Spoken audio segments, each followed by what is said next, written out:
friend said to me, he said, "Are you ever worried about getting an erection on stage?" And I said, "No, that would be great." Okay, talk about Harry Potter's magic wand. Daniel Radcliffe gets naked during the play Equus, currently playing on Broadway, which is where our resident thespian Ben Lyons tracked him down. Isn't that right, Ben? Well, Kat, you know I love going across the pond and getting to visit the Harry Potter sets, but I also love, of course, talking with Daniel Radcliffe here in New York City. He's always gracious. He's starring in Equus, a play on Broadway right now. We talked about that. We talked about the upcoming Harry Potter film, which was pushed to 2009, and all the craziness surrounding Twilight. It's our number 4 story. Everyone's talking about Equus because of the love scene, and you get on stage and expose whatever it is you want to say you expose. But the 89th show tonight, compared to the first show, you're no longer nervous for those scenes, right? Not particularly. I mean, you get a little bit nervous every night, and you should, because nerves are very, very helpful, because it's what gives you that little pump to get you going.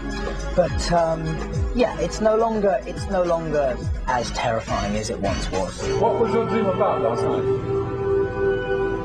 I can't remember. What's yours about? I said the truth. That is the truth. What's yours about?